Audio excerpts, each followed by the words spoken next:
प्रार्थनान हेच मुचे मागणी, हीच मुची प्रार्थनान हेच मुचे मागणी. माणसाने माणसाशी माणसा सम वागणे, हीच आमुची प्रार्थना, हेच आमुचे मागणे.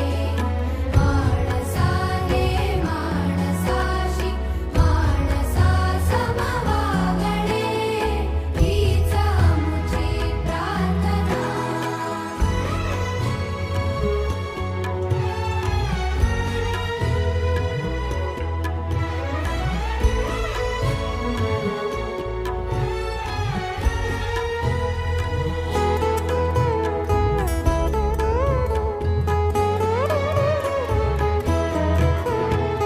धर्म जाती प्रांत भाषा द्वेष सारे